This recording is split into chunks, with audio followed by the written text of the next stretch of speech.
Hi, I'm Lee Green with the DCCA. Welcome to our DCCA training video.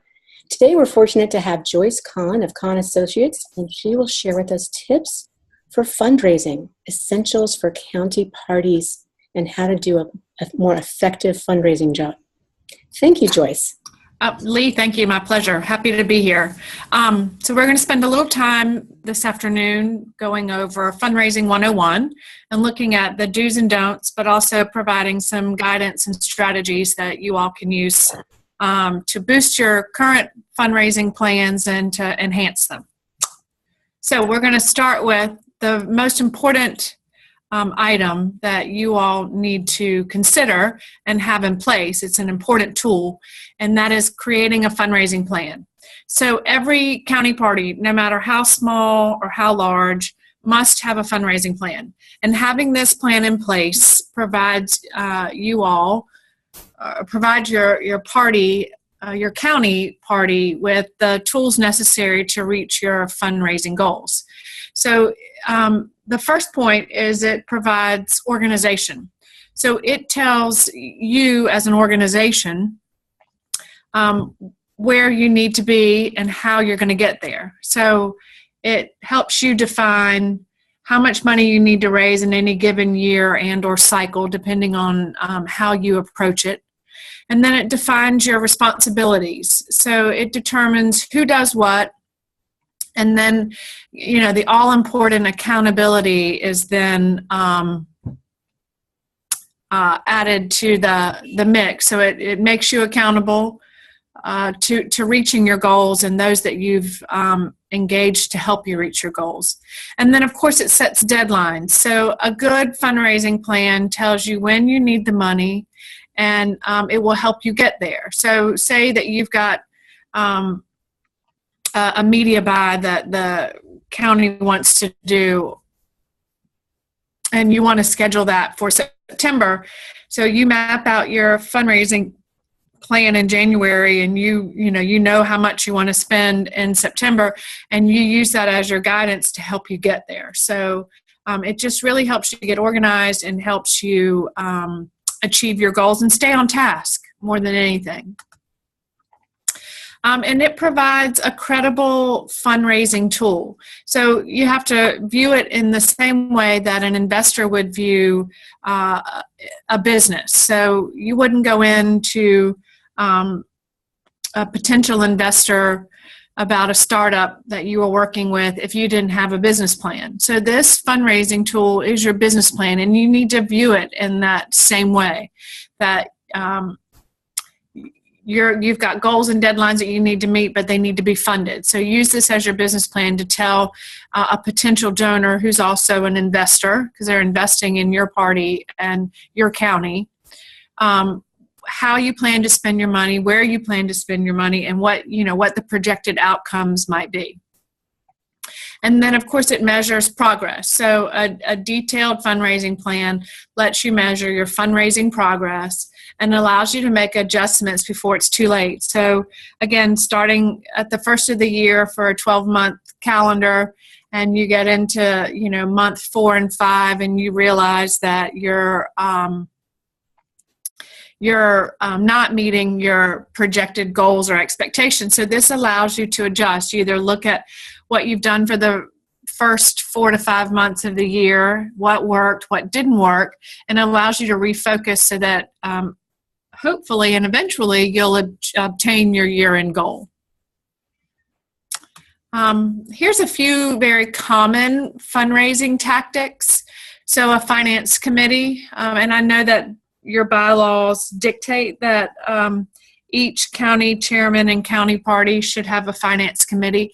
So, creating this finance committee, recruiting members to participate, and, if fundraising was easy, everybody would sign up. So, recruiting folks that are willing to make fundraising calls and willing to help you recruit new donors and potentially new members that could lead to donors are important. So think through who your finance committee members will be, and then designating a chair.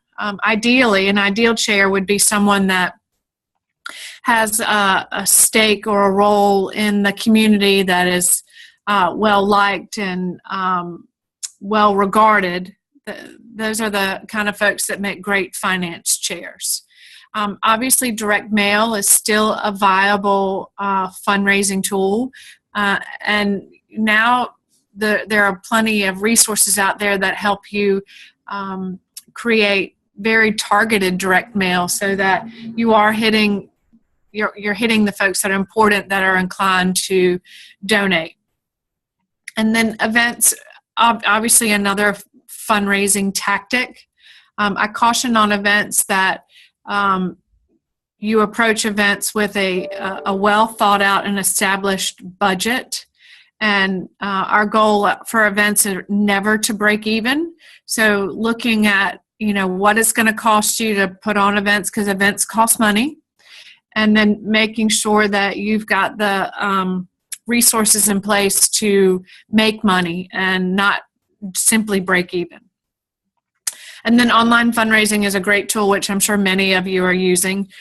And you could utilize leadership within the county party to craft a letter, to do an online solicitation, or maybe someone from the finance committee. So be creative and assessing your assets of people that are involved and members of your county party that would be inclined to do an online email fundraising solicitation. And those that are well regarded and well respected, you tend to see those emails opened up at a swifter rate. And then obviously personal solicitation, and that is, making a direct ask to a potential donor or even a current donor that you would like to or feel like they have the capacity to give a little bit more. So use those personal relationships to make personal solicitations. Face-to-face and peer-to-peer fundraising is always the best. And then, creating and putting together some affinity groups and fundraising networks. So those that are current donors are current stakeholders. They already believe in what you're doing. They believe in your mission. They believe in your message. So utilize those donors to reach out to some of their friends and see about bringing them into the fold, and then cultivating them as potential donors as well. So, look at all of your assets and determine where you have room to grow. One of the biggest things that we talk about is not violating the law, and that is, it's important that that finance chairman, that county membership fully understand the scope of the law and recognize it and stay within the scope of the law. So, making sure that the treasurers have proper training and that all of the current state and federal laws are being adhered to. We've seen cases, and I've got two examples of situations where campaign finance and campaign dollars got someone in trouble. So I'll share those with you, but I do encourage you all to take the law seriously and respect, not violating it on a campaign finance or a finance related issue. So we've got one case here that and one of the things I teach often is I don't wear orange for anybody. So you don't wear orange for any amount of fundraising dollar or contribution. If it violates the law, you walk away from it. So here's a case where a fella got involved in a campaign and began to siphon dollars off of the campaign, and then got caught and ended up taking the life of a young person. So money brings out, at times, evil in people, and make sure that you've got good people around you that understand the law. And then here's a federal case for a United States Senate campaign that had a victory committee. And the reason why I bring this up is that we create committees within county parties that also help fundraise. And so this was a victory committee.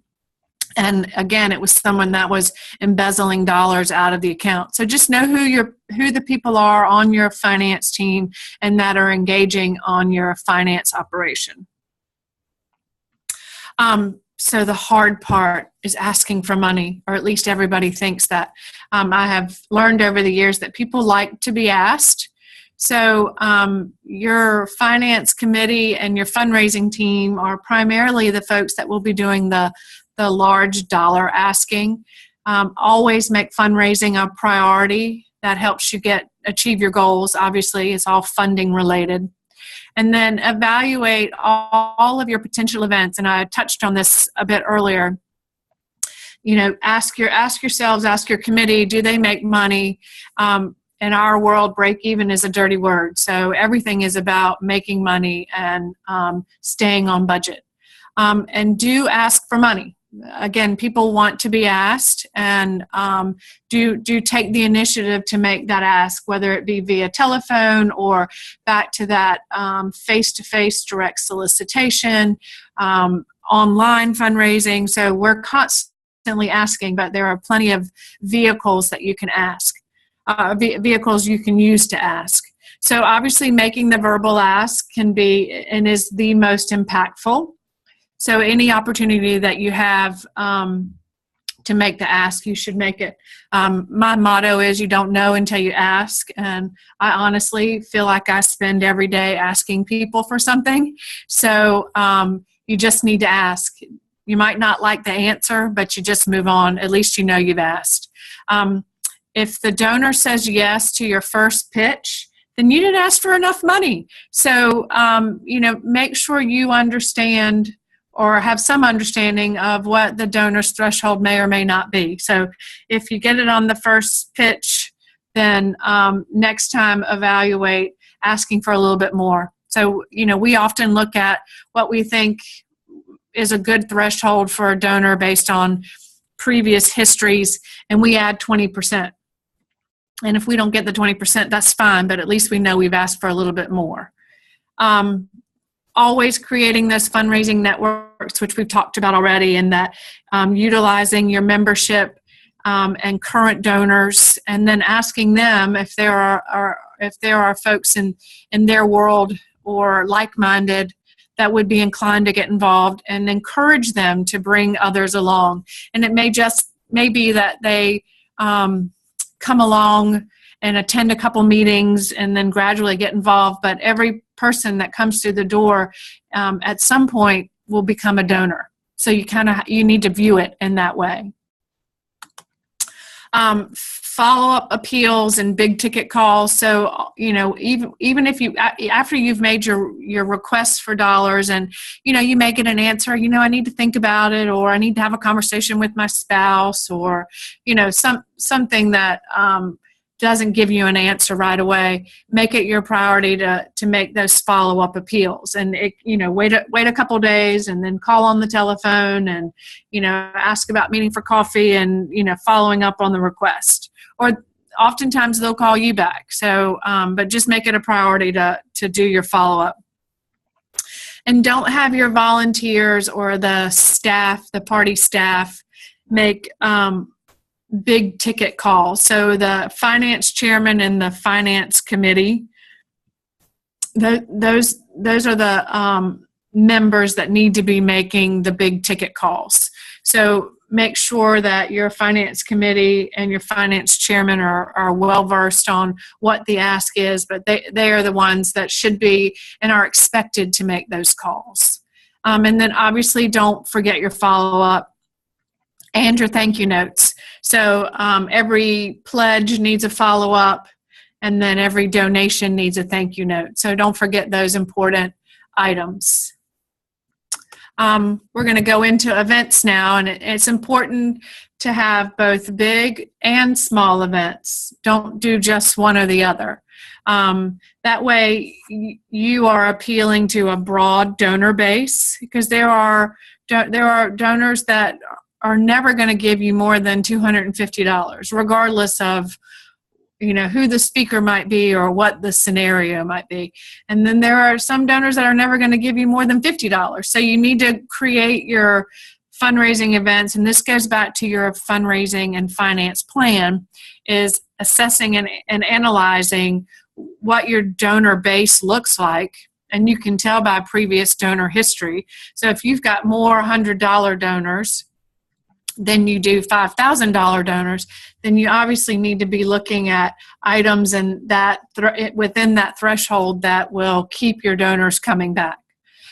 So organizing a fundraiser can be a tedious task, and I'm sure that you have all been down that road before. So I've given you some guidelines and some things that have worked in the past that can help you map out success for fundraisers.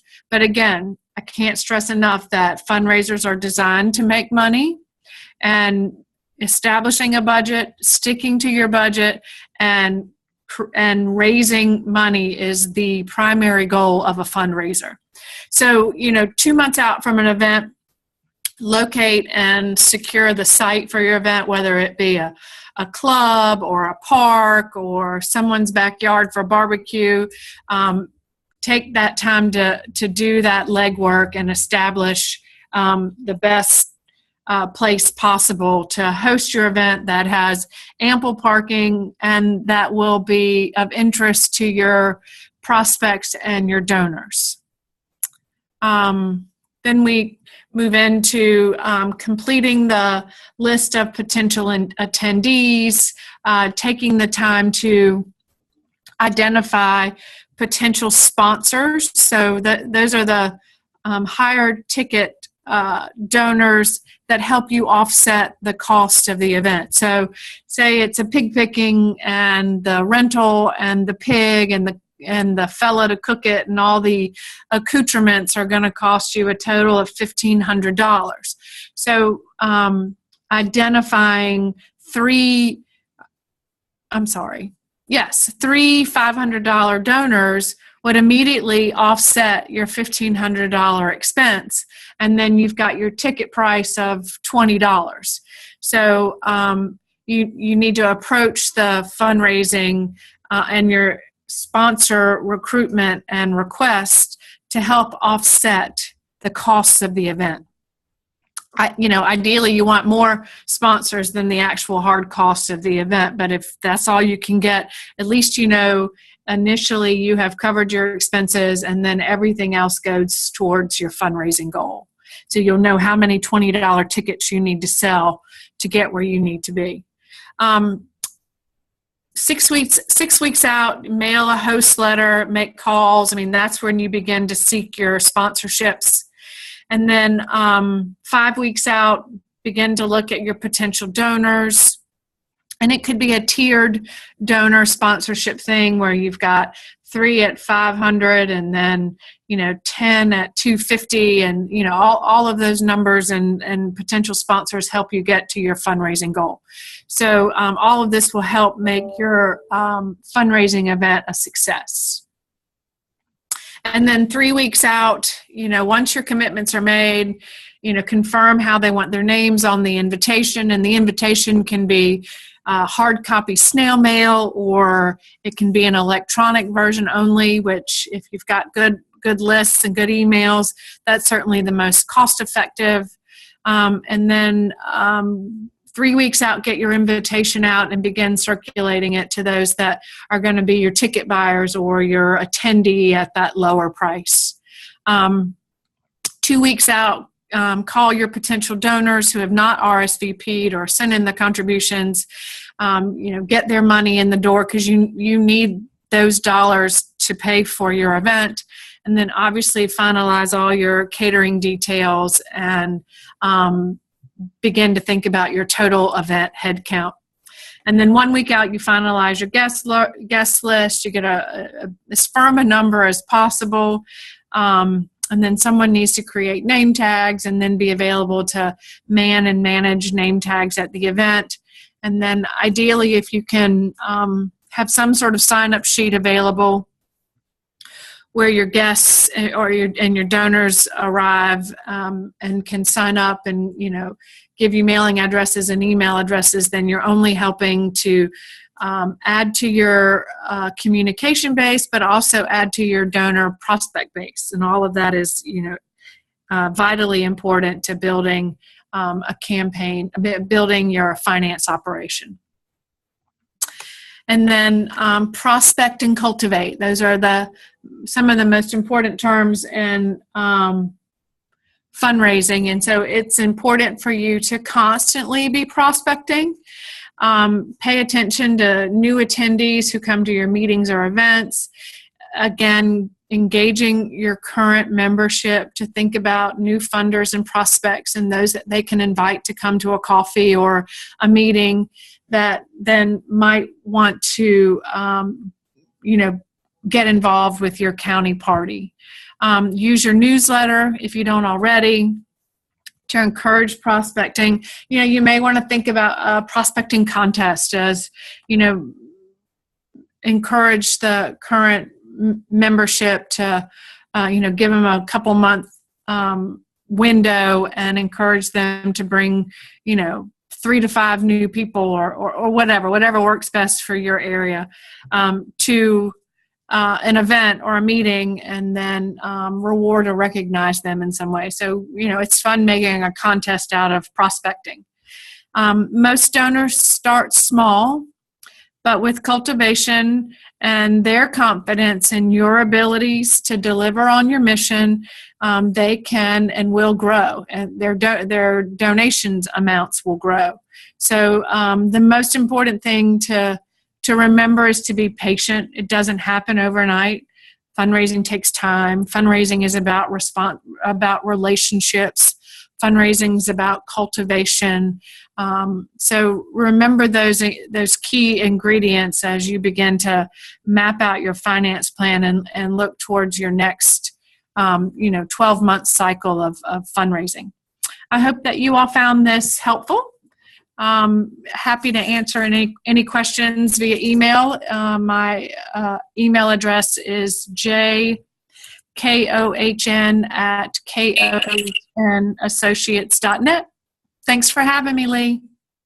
Joyce, I do have a question for you. Okay. You know how in relationships they say, there's 5 love languages. Are there certain languages for donors? Do some donors respond to different things? Like some want to have access to candidates, some really like appreciation and public recognition, some really want to be just behind the scenes. And what are the different things that appeal to donors? Absolutely, and those are the things that you learn along the way, especially as you're cultivating your donors. As I shared, they generally start small, and then you begin to see as their donation grows and their interest grows, you begin to see what makes them tick. So if you know that seeing candidates or going to the VIP reception and having their photographs made is a motivator for a donor or a group of donors, then by all means, if you've got that type of event or opportunity, you need to utilize it. So you begin to learn through your cultivation process what motivates them. So yes, absolutely. Great question. Can you give me an example of an ask on, for example, how you would ask someone to perhaps sponsor a table for young leaders who might not be able to afford a dinner? We've had success with this in the past. And so, again, sizing up your donor base and, understanding what motivates your donors. If you've got, 5 or 6 really key donors that are always willing to donate when you call, then you use them in that type of scenario. And, we've got this group, we've got 12 young people who really want to hear this speaker, but don't have the means. Would you be willing to sponsor a table for them, so that they can indeed join us? So again, you through your cultivation begin to learn, the donor that you could call and ask that question to. Okay, and let's say you've really cultivated a close relationship with someone who's a potentially huge giver, and they support your mission, they're capable of writing a big check. They've sponsored various levels of events before, and now you're ready for the big ask. Can you role model for us what that conversation would sound like asking for an example, a $20,000 check? Well, it would generally start with reviewing their history, so their donor history. So, I would sit down with them via lunch or or in their office and review their donor history, and then review the successes we had with their donations. From the time you began to give to us till now, we've grown our membership by XYZ. We've added 3 new county commissioners and 2 new city council members. So you're reiterating that their money has been well spent and that you have delivered on your promises of what you indicated that their money was going to be used for. And then you say, at this point, we are rolling out this program, or we've got 6, well-qualified candidates that we're trying to help along, and a $20,000 gift from you towards our candidate recruitment or cultivation, if that's something that's important to them, would go a long way to continuing our success in the next election cycle. Something along those lines. But there needs to be some concrete, tangible items that go along with your ask, instead of just asking to go into what I call the black hole. So, they need to understand how you want to be able to use their gift. Wonderful. So that they can envision where their money is going to go. Absolutely. And so they can have a stake, if it's for recruitment, candidate recruitment, then, invite them to the candidate recruitment event so they can see, where their money is being spent. So yes, something tangible is always better. And give some further specific ideas on how to cultivate these prospects, how to let them know that you're thinking of them. Do you have like a weekly sheet, be sure to send an interesting article every week to this person that we know they're interested in, or a little, just drop a line? How can you share some ideas? Sure. We call it donor cultivation. We just call it checking in. I learned very early on that, when you run into somebody in the supermarket and they turn their buggy to go the other way because they think you're going to ask them for money. And, I learned, I saw that happen too many times. And so I learned it was important to get to know them, get to know know who their spouses are, their children and their grandchildren. And so when you call and do what we call a maintenance call, which is, once every 6 to 8 weeks, and it could be more frequent if there is some news articles and or polling that is of interest, that is of interest to them, then it could be more frequent via email. But just call in to check in and say, hey, just call in to see how things are going. How are the grandchildren? Do y'all have any big travel plans? Just a social maintenance call. And then I will often supplement with emails and articles and things that I know of that are of interest to particular donors. Now, what are some events? A lot of people focus on events at hotels that, frankly, most of the money goes to the hotel for the food, and the county parties don't get much back from that. Can you give some ideas on the small money events or ideas that could still raise money without people having to pay a big ticket price? Right.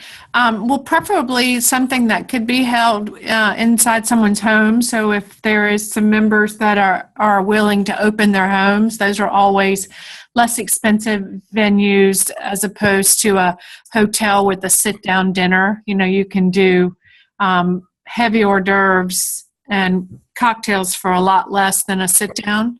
And one of the tricks that we've learned over the years is to ask for the lunch menu, because even if it's an evening event, the portions are always so grand in the evening anyway.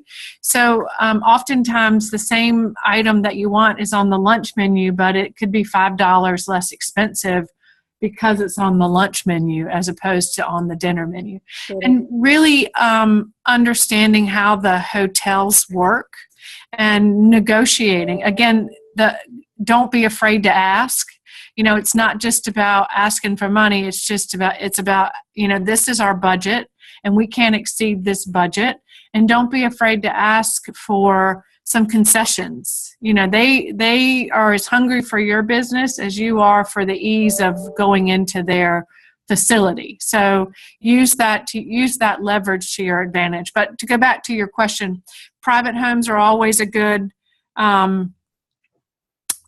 way to do it in an inexpensive manner with more monies coming back to the party. Often clubs that have a membership, if someone has a membership, then there's no fees, and they often will work with you on your budget and overhead because they want your business as well. So and then if there are folks in your membership that are business owners, we always like to utilize their facilities if at all possible as well. So ask around, poll your membership and ask them for ideas. You'll be amazed at what you learn. Okay, and can you help guide us on what happens when you're making an ask and someone is really with you and they believe in your cause and they give you a flat no? What do you do then? How do you respond? How do you turn that into something positive? Well, I always ask if there is a particular issue that is driving them to say no, if there's something, that's happened within the organization that they don't feel as confident about as maybe they once did. Sometimes when you have a leadership change, that is a personality change. And so maybe they don't feel like that the new leadership meshes with their personality. So I always ask, is there something that's internally or externally that's driving your decision? Mm-hmm. And if so, I'd like the opportunity to fix it. So that is genuine. That is very sincere, because you do want to know why. And if you are sincere about asking the question, I'm often amazed at the very honest answers I get back. But it provides us with tools to do it better the next time, or fix what we didn't know was broken, I feel like if they took your meeting at all, that means they want to tell you what's bothering them. Right. And they're interested. They wouldn't invest the time with you. I mean, especially if they knew you were on the finance committee, they know why you're coming to see them. Exactly. So yes. And so, but if you don't take it personally, and you should never take a no personally, because it's not personal. And if you are in tune enough to ask the questions and, figure out why, it's just not, they're not motivated at this point. And if you can fix it, you'll see some successes and rewards. Yes. And I wonder, does perhaps the question, what could you get behind? Is there any project that you would be willing to be a part of and yeah. Process? Yeah. Don't be afraid to ask questions. Yeah. Or maybe they've long wanted to serve on a committee, but have never been asked. Yeah. Well, wonderful. Thank you so much. These have been really helpful, practical tips. Thank you so much for sharing your expertise with us, Joyce. Thanks, Lee.